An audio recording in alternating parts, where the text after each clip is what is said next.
முதல் வந்து எங்களுடைய அந்த பர்டிகுலர் வார்டில் பர்டிகுலர் அந்த மாகாணத்தில் வந்து தமிழ் பள்ளின்றது இல்லாமல் இருக்கு.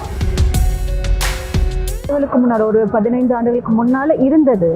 அது அப்படி காலத்தால் அப்படியே இல்லாமல் ஆக்கப்பட்டதா, அது இல்லாமல் போயிட்டான்னு எனக்கு சமூகத்தை சார்ந்த பெண்களுக்கு நீங்கள் இலவசமாக வந்து அந்த தையல் வச்சு கொடுப்பதாக இந்த மாதிரி விஷயங்களுக்கு புதிதாக அறிமுகப்படுத்தப்பட்ட ஒரு பெண், அதாவது 25% கோட்டா முதல் முறையாக அறிமுகப்படுத்தப்பட்டது. அதில் தான் நானும் உள்ள போனேன்.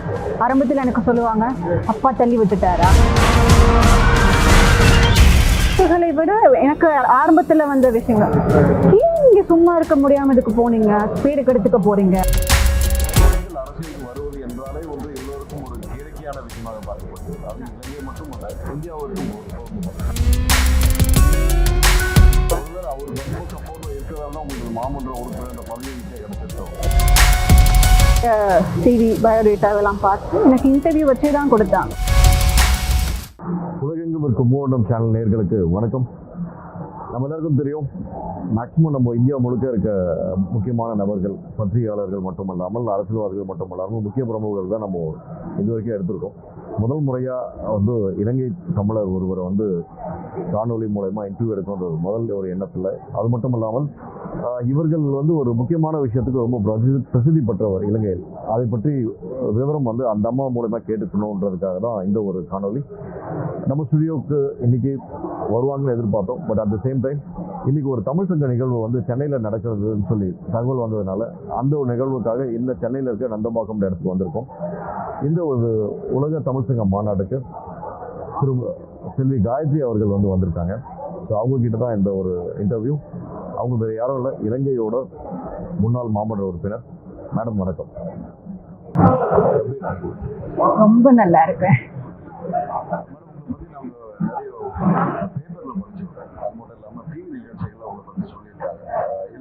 முதல் வந்து எங்களுடைய அந்த பர்டிகுலர் வார்டில் பர்டிகுலர் அந்த மாகாணத்தில் வந்து தமிழ் பள்ளின்றது இல்லாமல் இருக்கு. நீங்கள் வந்ததுக்கப்புறம் தமிழ் பள்ளி இருந்தால் ஒரு பேச்சு, அது எப்படி முன்பள்ளி ஸ்கூல், அதாவது கொழும்பு மாநகர சபை உறுப்பினராக இருந்தேன். நான் முன்னாள் மாநகர சபை உறுப்பினர். 2018ஆம் ஆண்டு தெரிவு செய்யப்பட்டேன். தமிழ் மக்களோட பிரதிநிதி. கொழும்பு மாநகர சபையில 12 பாடசாலைகள் இருந்தது. முன்பள்ளி பாடசாலை தனியா சிங்கள மொழி மூலமான கல்வி மட்டும்தான் அங்க வழங்கப்பட்டு வந்தது.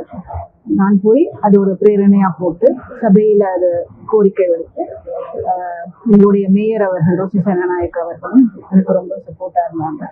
அவங்களோட உதவி மூலம்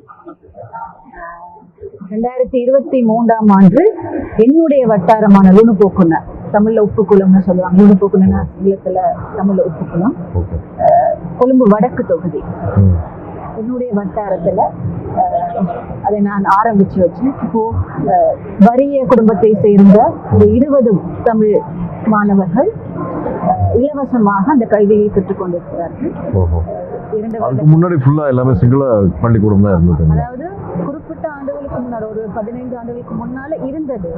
அது அப்படி காலத்தால் அப்படியே இல்லாமல் ஆக்கப்பட்டதா, அது இல்லாமல் போயிட்டான்னு எனக்கு தெரியல. இதுக்கு முன்னால நிறைய தமிழ் மாநகர சபை உறுப்பினர்கள் இருந்திருக்காங்க. ஆனாலுமே அது அது என்னுடைய கவனத்துக்கு கொண்டு வரப்பட்டது என்னுடைய வட்டார மக்களால. அதுக்கப்புறமா அந்த கோரிக்கையை நான் முன்வைத்து வெற்றிகரமாக இறைவனோட அனுக்கிரகத்தோட என்னுடைய வட்டார நிறைய மாணவர்களுக்கு அதை நான் ஆரம்பித்தது வந்து எனக்கு ரொம்ப சந்தோஷமான ஒரு. இப்போ எத்தனை மாணவர்கள் அந்த பள்ளியில பயின்று கொண்டு? தற்போது 20 மாணவர்கள் பயின்று வருகிறார்கள். இன்னும் ஒரு 10 மாணவர்கள் வரைக்கும் போகலாம். உடனே ஆரம்பிச்சிருக்கோம். அதோட நான் அப்படியே வெளியில வந்தாச்சு. அதை ஸ்டார்ட் பண்றப்போ எலெக்ஷன் கமிஷனர் வந்து எல்லாத்தையும் நிகழ்வுகளை நிறுத்திட்டாரு. அதனால வெற்றிகரமா ஓபன் பண்ண முடியல. ஆனாலும் நான் இல்லாட்டியும் பரவாயில்ல, அந்த பள்ளியை ஆரம்பிக்கணும்னு சொல்லி 2023 ஜனவரி 17ஆம் தேதி என்னுடைய வட்டாரம் அப்பர் சென்ட் ஆண்ட்ரூஸ்ன்னு சொல்லுவாங்க, மேல் புனித ஆண்ட்ரூஸ் வீதி, கொழும்பு 15ல அந்த பாடசாலையை நான் ஆரம்பித்து வைத்தேன். நன்றி. இரண்டாவது கேள்வி மேடம், முக்கியமாக அந்த கொரோனா லாக்டவுன் அப்போது நாங்கள் கேள்விப்பட்ட ஒரு விஷயம், லாக்டவுன் நேரத்தில் கூட அங்கே இருக்க இல்லாதப்பட்ட பெண்கள் என்பதை விட கணவனால் கைவிடப்பட்ட பெண்கள், பெற்றோர்களால் கைவிடப்பட்ட பெண்களுக்கு வீடுதோறும் சென்று அவர்களுக்கு தேவையான விஷயங்களை நலத்திட்ட உதவிகளை செய்ததாகவும், அது மட்டும் இல்லாமல் சில குறிப்பிட்ட பெண்களுக்கு கணக்கிட்டு சொல்ல வேண்டும் என்றால் குறிப்பிட்ட சமூகத்தை சார்ந்த பெண்களுக்கு நீங்கள் இலவசமாக அந்த தையல் மிஷின் கொடுத்ததாக பேசப்படுகிறது. ஸோ இந்த மாதிரி விஷயங்கள்லாம் எப்படி, ஆங்கிலத்தில் கிரையிங் பேபி கெட்ஸ் மில்க் என்ற ஒரு ப்ராவப் சொல்லுவாங்க, அதுக்கேற்ற போல அழுகிற குழந்தைக்கு பால் கிடைக்கும் என்ற சரியாக அந்த ஒரு விஷயத்தை எப்படி கருத்தில் கொண்டு நீங்கள் பண்ணீங்க? அதுவும் லாக்டவுன் நேரத்தில், லாக்டவுனை வெளியே வரக்கூடாதுன்னு சொல்லி உலகமே லாக்டவுனில் இருந்தது. அப்படி இருக்கும் தருவாயில் நீங்கள் எப்படி வீடு வீடுக்கு சென்று கதவு தட்டியதாக செய்தி வந்தது? என்ன விஷயம்னா, கொழும்பு மாநகர சபையை பொறுத்த வரைக்கும் சின்ன ஒரு விஷயத்தை சொல்லணும். நான் அரசியலுக்கு புதிதாக அறிமுகப்படுத்தப்பட்ட ஒரு பெண். அதாவது 25% கோட்டா முதல் முறையாக அறிமுகப்படுத்தப்பட்டது. அதில் தான் நானும் உள்ள போனேன். ஆரம்பத்தில் எனக்கு சொல்லுவாங்க, அப்பா தள்ளி விட்டுட்டாரா, அரசியல் திணிக்கப்பட்டீங்களா, தள்ளிட்டாங்களா, அச்சோ பாவம், இந்த மாதிரி பல கேள்விகள் செய்தாங்க. அவங்க யாருக்குமே நான் எந்த முறையிலையுமே பதில் சொல்லவே இல்லை. என்னுடைய பதில் வார்த்தையை விட செயலாக இருக்கணும்னு நினைச்சேன். அதுக்கப்புறமா ஒரு 6 மாத காலத்திலேயே அப்பா தள்ளி விட்டு வந்த பெண்ணா, நானாக அரசியலுக்கு வந்த பெண்ணாங்கிறது மக்களுக்கு தெரிந்திருக்கும். என்ன விஷயம்னா, அந்த நேரம் நான் ரீசெட் கொடுக்க போவோம்ல, ஒரு நேரம் சொல்லுவாங்க 4 வருஷத்துக்கு அப்புறம் தான் திருப்பி நாங்கள் உங்களை பார்க்கலாம். காலங்காலமா இதான் நடந்து வந்துட்டு இருந்தது. 4 வருஷத்துக்கு அப்புறம் தான் பார்க்கலாம். ஆனா நிறைய அப்ப நான் யோசிச்சேன், இந்த வார்த்தைகளை நான் அடுத்த முறை கேட்கக்கூடாது, வித்தியாசமா இருக்கணும். என்னென்னலாம் சரியா நடக்கலையோ இயங்கலையோ அதெல்லாம் சரியா நடத்தணும். என்னுடைய கவனம் முழுவதுமே என்னுடைய வட்டாரத்தில் மட்டும்தான் இருந்தது. நான் என்ன செய்கிறீர்கள் மட்டும்தான் இருந்தது. மற்றவர்களுடைய குறையோ அவர்கள் செய்ய தவறிய விடயங்கள் எனக்கு தேவையில்லை. எப்படி நான் செய்யாம இருக்கலாம், தவறுகள் எப்படி நான் பண்ணாம இருக்கலாம், எப்படி மக்கள் ஆரம்பத்தில் சொன்னா மேடையில பேசணும்ல, பேசுறப்போ சொல்லுவாங்க நான் அதை செய்வேன். நான் எதுவுமே சொல்லலை. மக்களுக்கு நான் உண்மையை சொல்லணும். எனக்கு எதுவுமே தெரியாது, ஆனால் நான் தெரிந்து கொள்வேன். என்னெல்லாம் உங்களுக்கு அங்கிருந்து உங்களுக்கு பெற்றுக் கொடுக்க முடியுமோ அதை நான் கண்டிப்பாக செய்வேன்னு அரசாங்கம் என்னுடைய கவுன்சில் மூலம், மாநகர சபை மூலம் என்னெல்லாம் இருக்கோ அதை கண்டிப்பா. ஏன்னா நான் அரசு அறிவியல் பட்டதாரி, தியரியும் பிராக்டிக்கலும் வேற இல்லையா? உண்மை தியரி அரசியலை பொறுத்த வரைக்கும் நம்ம படிக்கிறது இல்லை, அங்க நடக்கிற விஷயம். அப்போ நான் பொய்யான வாக்குகள் கொடுக்க விரும்பவில்லை. நான் சொல்லி நான் தெரிஞ்சுட்டு அங்க இருக்கிறதெல்லாம் உங்களுக்கு பெற்றுக் கொடுப்பேங்கிறத நான் சொன்னேன். அதே மாதிரி இறைவனோட அனுக்கிரகத்தோட, கடவுளோட ஆசீர்வாதத்தோட செய்தி. அதனால அதுதான் கொரோனா நேரம் நிகழ்ந்தது. எல்லாமே முடக்கப்பட்ட நேரம். எனக்கு எப்படின்னா, எப்பயுமே எனக்கு அந்த விஷயம் நடந்தா எப்படி இருக்கும், அப்படிதான் ஒவ்வொருத்தருக்கும் இருக்கும் அப்படின்னு நான் யோசிப்பேன். என்னை தேடி யாரையும் அலைய விட்டதில்லை, இன்னைக்கு வா நாளைக்கு வான்னு சொன்னது. மக்களை தேடி நான் போய்கிட்டே இருப்பேன், நடந்து போவேன், யாரும் என்ன பார்க்கலாம், பேசலாம்.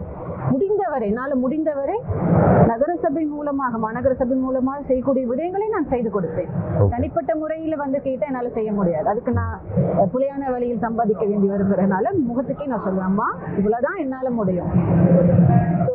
இது ஒரு காரணம். அதனால நான் புலையான வழி என்றால் நெகட்டிவ் வழி என்று இங்கு தவறான வழி என்று தமிழில் சொல்லுவார்கள். புலையான வழி, தூய தமிழ் புலையான வழி என்பது நீங்கள் சொல்வது இங்க இருக்கும் தமிழர்கள் பெரும்பாலும் புரியாது. ஸோ அந்த புரிதலுக்காக சொல்றேன்.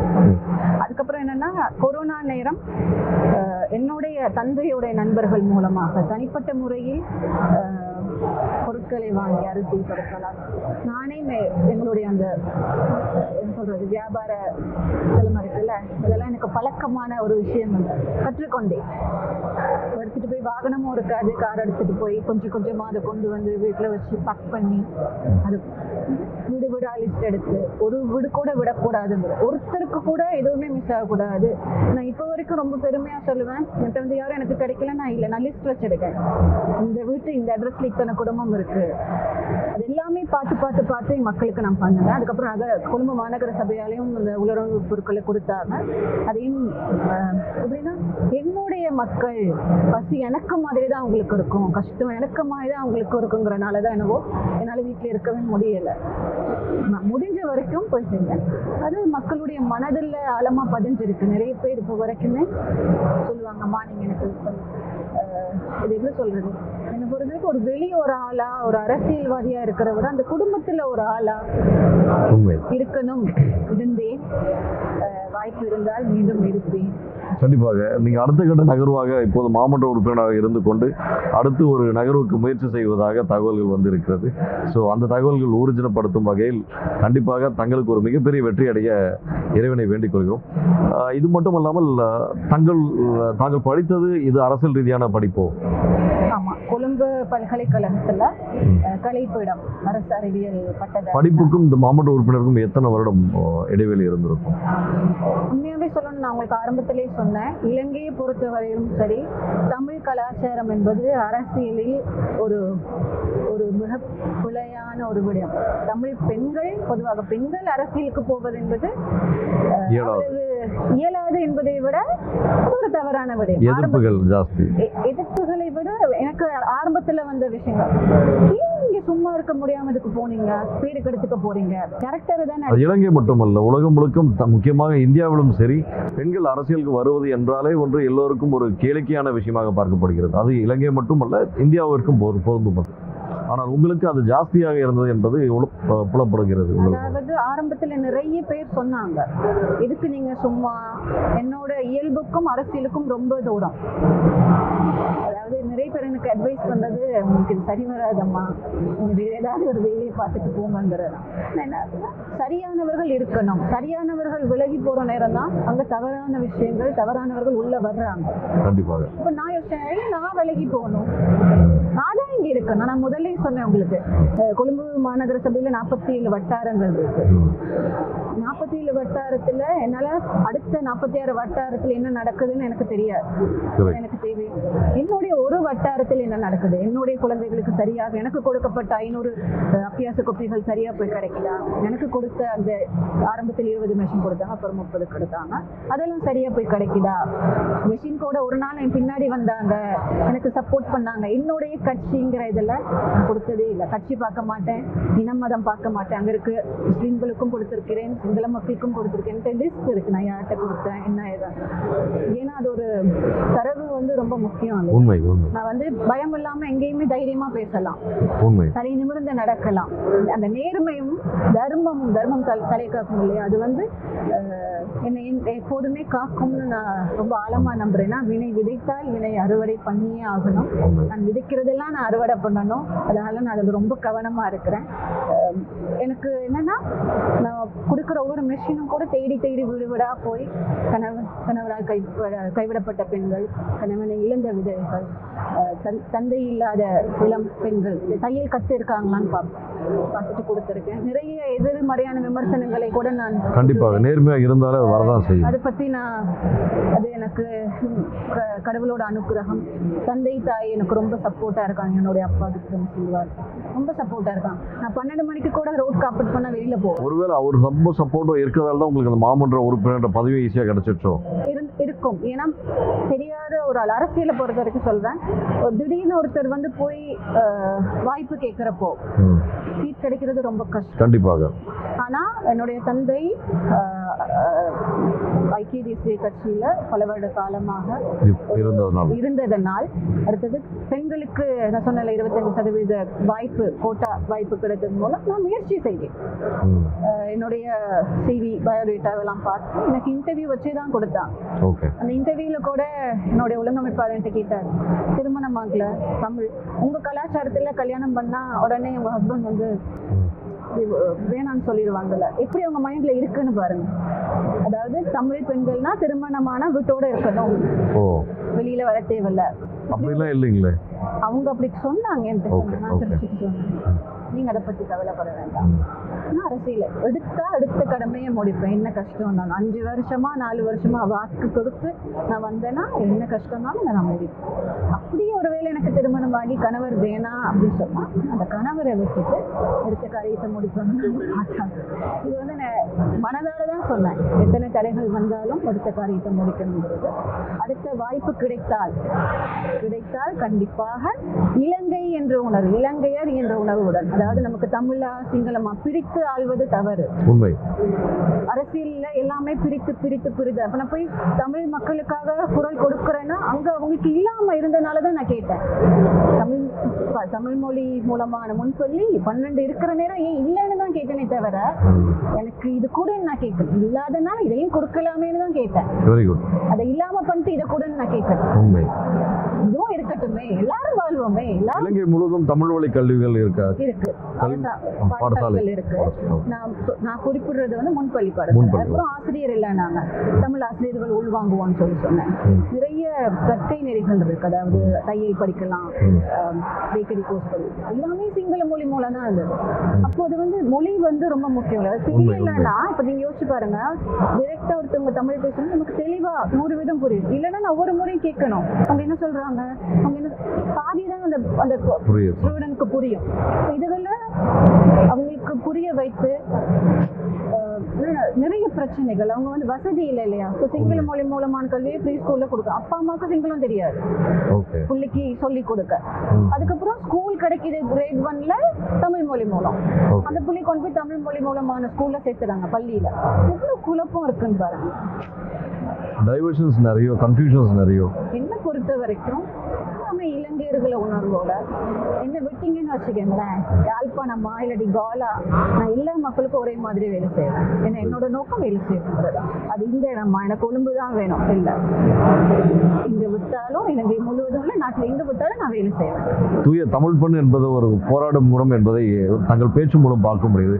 தங்களின் சிந்தனைக்கும் தங்களின் அடுத்த பதவிக்கும் அது மட்டுமல்லாமல் தங்கள் தேசிய பற்றுக்கும் மனமாத வாழ்த்துக்கள். மீண்டும் ஒரு நல்ல சந்திப்பில் சந்திப்போம். நன்றி, வணக்கம்.